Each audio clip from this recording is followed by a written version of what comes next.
Go. Go, Alison.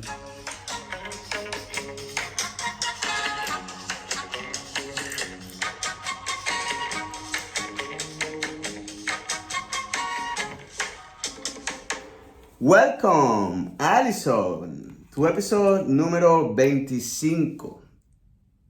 25, okay. Yes, I had to think about that one for a minute. Yeah, what's wrong with you?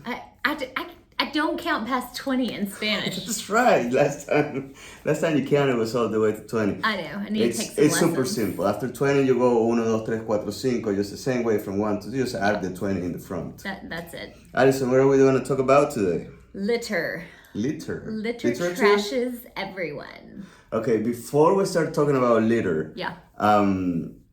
we were talking off camera, and I want to put you on the spot right now. Gosh. I was praising about how good your in front of camera natural talent is. Actually, I think you were laughing at the facial expressions I make in a freeze frame. I think that was more of what it is. Let's be honest. That was part of the conversation, yeah. But you know that my background in television spans for almost 15 years, and I work with a ton of very, very, very talented people, and I work with a ton of people they weren't really talented. You are right there on the talented, let me tell you. So if real estate doesn't work out, what you're saying is... I don't know. I think that ship has sailed. Yeah. I mean, it's not as easy as people think it is. I think you're saying I'm old. That's exactly what you just said in a completely backhanded way. I don't know. The South is rubbing off on you. I think that, well, you know what? You're never too old. I think you're right. You know, if you really like social communications, TV, television, this stuff, you can always start. You can always start taking courses. Like, this is a good practice, I guess. You're backpedaling now. I am. I never meant to call you old. It's just like I feel like people's prime on the TV usually comes in their early 30s. That's when they start. Then keep going. It's hard to see somebody that just started in their 40s. Again, listen. I never say never, but I'm just digging myself into a little deeper hole, okay? Just keep on digging. What I wanted to bring up to the attention in this conversation was that you mentioned that you won a contest in college by reciting a monologue. Yes, I did. Okay, can you tell that story in front of the cameras, please? And the microphone. Okay, so when I was in college, I was nominated by my sorority to be in the Miss College of Charleston pageant. And I did not have a typical talent, like playing the piano or singing or dancing like most pageant participants have. So I love a pageant. I love a crown. Let's just be honest here. So I wasn't going to say no, but I had to figure out what the heck I was going to do for a talent. So I recited a monologue from the book, The Sweet Potato Queen's Book of Love. The Sweet Potato Queen's Book of Love. And it was about these seasoned women who are probably my age now, who decided to make themselves queens for a parade that was in their town. And they called themselves the Sweet Potato Queens. So I rewrote a small part of the book for the monologue for the pageant. Now you have to give me a little excerpt of that monologue. Now you're testing my age. It's been 22 years. Come on, something. Go ahead. How about this? How about I find it and I'll prepare it for next time. Deal. Okay. All right, so you're on camera. You're on the record saying the next week you're going to give us at least, how long is that monologue? It was probably 4 minutes, but we could do a snippet. No, we can do the 4 minutes. I mean, we have 26 more minutes to fill this up. So let's do the 4 minutes. Hey, she's on camera. I'm not going to let it go, okay? We'll see. So now, let's go back to the litter. All right. So we had Laura from Keeping the Midlands Beautiful on today. You forgot the last name. Terrible with names. Terrible. Okay, so we have Laura. Let's keep it a Laura. Okay. And she works with the nonprofit Keeping the Midlands Beautiful, and she's talking to us today about what they do and one of their big upcoming events. Let's listen to Laura. Hello, welcome. This is Laura. How are you, Laura? Kelly Gore with Keep the Midlands Beautiful. I'm the core programs coordinator here for our small nonprofit organization. Our mission is to engage the community to increase litter prevention, beautification, and recycling. And we've been around since the 1980s. This is our 34th year in existence. And we serve the Midlands, so that comprises the city of Columbia, Richland, and Lexington counties. Our main focus is litter prevention. We have over 300 groups, closer to 400 now, that we work with on a regular basis to pick up litter throughout the community, and it's all volunteer based. Well, we really appreciate you taking the time to come on and talk with us today. I feel sure many people have probably seen your volunteers around the area, but don't know who they are or exactly what they do. So, Mrs. Our Laura, biggest program is the Adopt a Highway program, and on a quarterly basis, I'm sure you see the volunteers out there with their orange vests on and their litter grabbers and their orange bags, picking up litter along the state maintained roads. But we also have the Adopt a Street program in the city of Columbia, and we have lots of information. In total, we have 7 litter prevention programs altogether. okay, so when you say the word litter prevention, it's just picking up the garbage already, or do you have more towards education to people to please do not throw the trash out of the window and stuff like that? Right. So we work with the Green Step Schools program, which is a wonderful program to bring environmental ethics into the classroom. And that is just one component to teach children not to litter. Because I think that's really where you have to change that mindset is with the kids. In my mind, you're not going to change a 35-year-old's behavior unless you change the children, their child or grandchild. If they bring that awareness to their parents and grandparents that that's just not wrong, right, that I think that has a bigger impact than focusing on the adults. I think you're exactly right with that. When I was in high school, I was on our student council, and we did an Adopt a Highway, and we would go out once a semester and pick up the litter. And when you actually are the one out there picking up behind people, it definitely keeps you from rolling that window down and tossing something out. For sure. We also work with community service workers, young people that have been mandated by the courts to come in and do community service, and it certainly changes their minds too when they have to go out there and pick up litter and earn their hours that way. So getting to those young people is really the key. And hopefully future generations, we won't have the issues that we have today. Got 2 questions. First, how did you start to get involved in this? What happened? What makes you say, okay, look at the mirror, I want to be part of this organization. I want to pick up pillars people litter. Well, I grew up in the 60s and 70s, and Keep America Beautiful at the time had the Give a Hoot, Don't Pollute, and the Crying Indian commercial. You guys are probably too young to remember. She probably that. saw it. She remembers. You remember? I remember the Give a Hoot, Don't Pollute. I grew up in New York City, and back then the streets were very littered. And as a young person who had no money, we used to go collect those Coca-Cola bottles that had the deposits and cash those in. And we just actually, my group of friends hated littering. We were very much a little environmentalists at the time.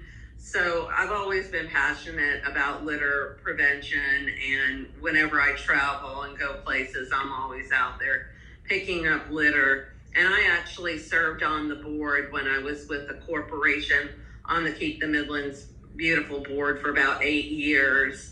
And then I retired from that position, and there was an opening here, and this couldn't be a better fit for me. I love what I do. I love working with our volunteers. If it wasn't for our volunteers, we really wouldn't exist. So we have great partners and great volunteers that we work with. So you have a lot of experience on the litter issue, and not just in South Carolina, but New York. Is there any other states, New York and South Carolina? No, not really. I've only lived in one other state. I've traveled a lot, though, and the litter issue in this country is not nearly as bad as it is in a lot of other Caribbean islands and that sort of the thing. It's just atrocious what we're doing to the environment with the use of these single-use plastics that we have. You didn't see this problem when I started traveling maybe 35 years ago, but the plastic pollution is just atrocious, and you see that around the world. Yeah, it's. I just came back last year from a trip to India, and one of the biggest takeaway was how dirty it was, and I agree with you. It's just a matter of education, because it really doesn't take much to save that wrapper, to save that trash, and just move it towards a trash can, or man, even just bring it home and dispose it in your own trash can. It really isn't that difficult. It's just a matter of people, and I want to believe that people don't do it on purpose just because they say, oh, this looks pretty, I'm just going to throw garbage at it. It's just a matter of ignorance. It's just a matter of they really don't know better, I guess. Right. You would hope, but I did see on one of the Lake Murray Life Facebook pages that I'm on last weekend, a guy posted he saw a pontoon boat backing away from one of our islands and just threw their 2 trash bags on the island as they were backing away. So I know that you have something coming up very soon to help clean up our beautiful lake. So tell us a little bit about that. So we have our annual Lakeside Litter Sweep coming up. I've got a little poster here. I'm not sure if you can see it, but this is the 3rd year we're doing the Lakeside Litter Sweep. And we partner with 25 different nonprofits, government organizations, and private businesses to put this on. Last year we had like 235 volunteers out there collecting litter from the islands and the boat ramps. And we have a great group of pontoon rental companies and charter services that we work with that provide transportation to the islands for volunteers who don't have access to their own boat. So it's a great event, gets people out on the water on a pretty Saturday morning. This year's event is September 16th, and it runs from 8:30 to 12:30, and we have lots of information on our website. And registration does close down in a little over a week. And the reason for that is we have to order t-shirts. Everybody who participates gets a free t-shirt and a free lunch and a thank you gift. And they're also eligible for prizes, gift certificates for a number of restaurants across the area, as well as paddling. We've got some tubing passes and passes to Riverbank Zoo and a local bowling alley. So lots of great prizes for the volunteer who collects the most litter or who submits the best picture, the oldest volunteer, the youngest volunteer. So we try to make it a lot of fun. That's awesome. Do you need to own a boat to help? No, you do not. You do not. And if you don't like the water, it doesn't keep you from participating either. We have boat ramps and parks that are run by Dominion Energy, who is one of our big sponsors of this event, along with Palmetto Pride. So you can do a land-based cleanup if you don't care for the water, or you could go out for a free boat ride, thanks to our many partners. So how do y'all organize that? Once you register, are you assigned a specific area to clean up? Yes, after registration closes, we give first priority. We also have an Adopt a Waterway program. So we have about close to 30 locations on the lake now that have been adopted by various families and businesses and other types of civic groups. And they go out twice a year and clean up the lake. And this event counts as one of their cleanups. So we give priority to assigning them their own islands or their own boat ramps. But after that, we go ahead and divvy them up based on the check-in location. We have 3 check-in locations, one at South Shore Marina, the other at Catfish Johnny's Rusty Anchor restaurants there in the Chapin area, and then the Billy Dreer Island location. And I've got to give a shout out to Keep Newberry County Beautiful, because they partnered with us and they're manning that location. So we'll have transportation from the 2 main locations, South Shore and Catfish Johnny's. Otherwise, you need to have your own boat. And I've got to give another shout out to Watery Dive Center. They've been a partner with us from the beginning, and they clean up the underwater areas that we can't see, and there's lots of litter down there as well. So they'll be diving Martin's Marina and picking up litter from under the water there. So we would like to have a conversation with them, because I have so many questions about the underwater of the lake. I mean, the biggest one is, did you see anything? Because there's actually a boat that sunk near there, so they'll get to actually dive around that boat as well. So yes, I'd be happy to put you in touch with Andy Ogborn. Oh, that'd be Watery Dive Center. That'd be awesome, That would be Laura. great.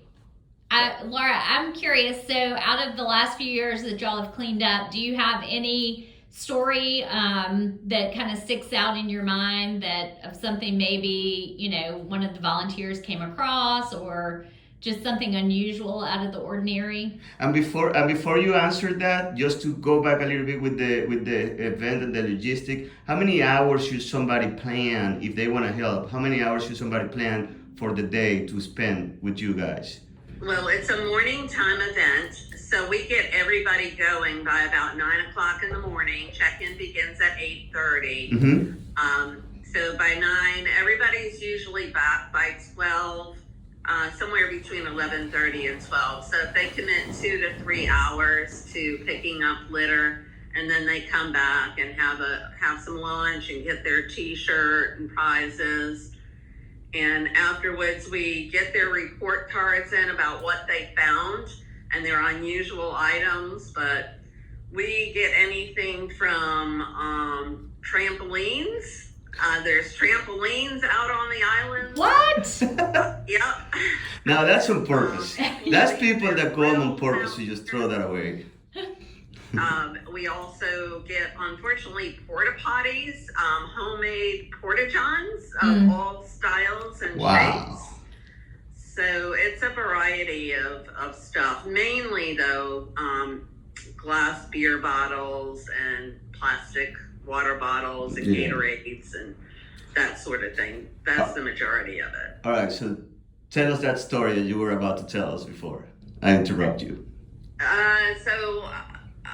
We had one item last year that was rather funny. Somebody kind of staked out their own island and like they were a pirate, and they put this flag out there, and it was all decorated and everything. So that was one of the cute, unusual items. And then we had a doll. Somebody found this doll that looked like one of those voodoo dolls. Oh.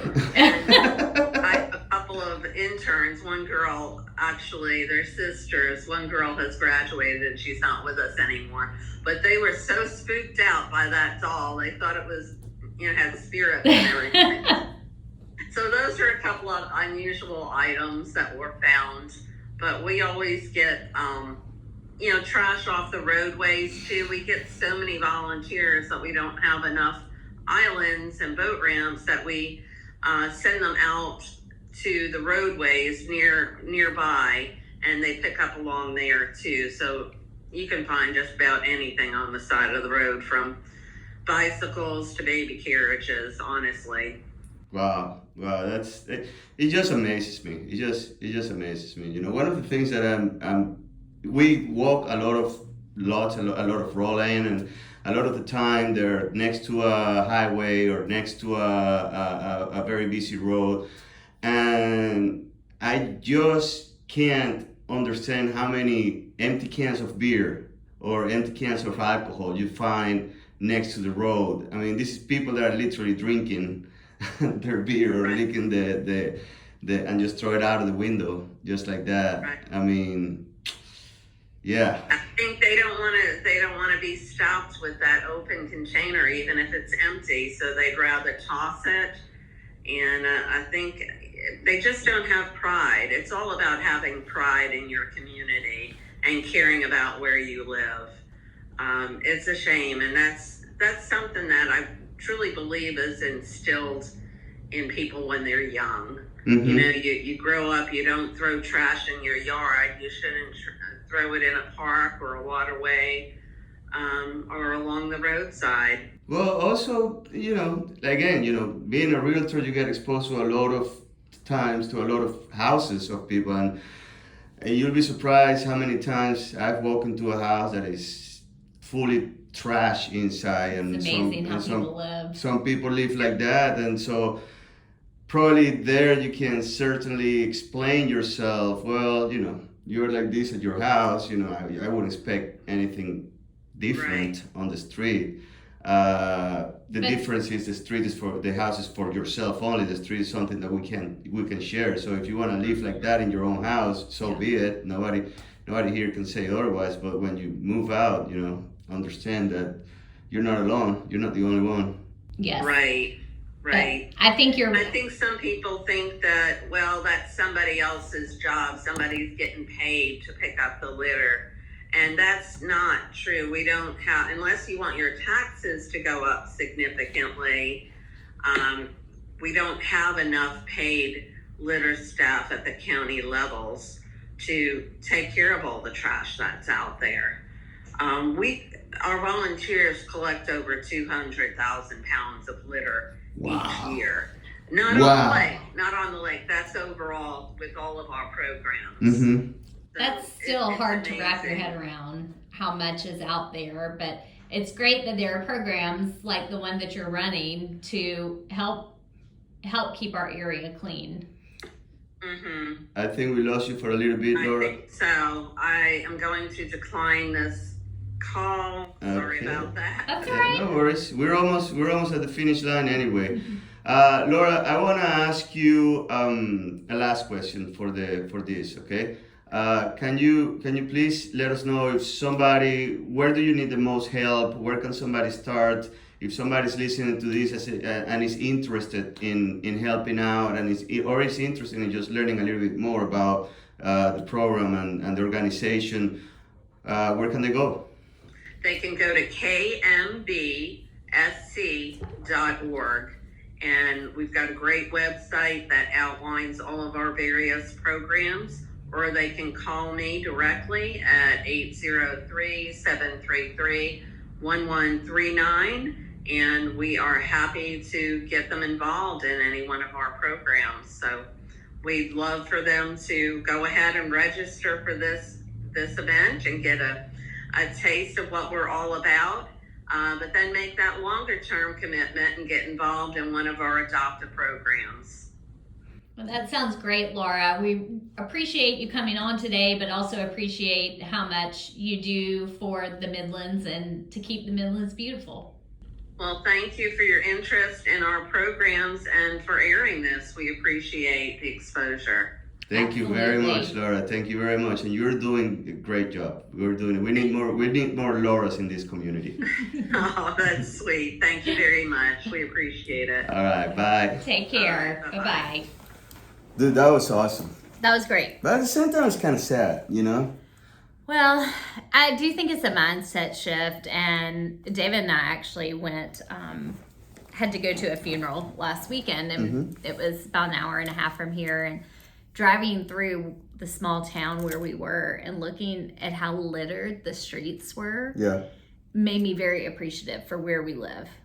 Because I do feel like in our area anyway, people take a little bit more pride in the way things look, and I don't think it's very often that you drive by and see just, miles of littered road. And maybe that's thanks to people like Laura who are, educating and making a difference in the community. Of course. And you made a great point. A lot of that we don't see, a lot of the leaders that we don't see is because of people like Laura, and there are also workers, in the county that pick up trash. They shouldn't be. To be honest with you, they shouldn't be. It should be a responsibility from each one of us to pick up our own trash. I mean, come on, man.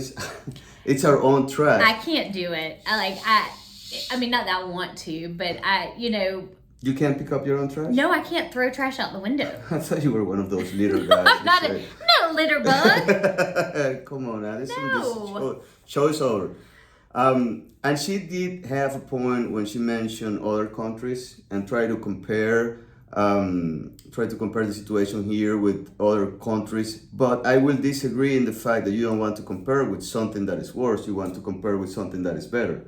And there are countries out there that have zero litter. I'm telling you, it's name one. Germany, for example. It's impressive how everything is super clean.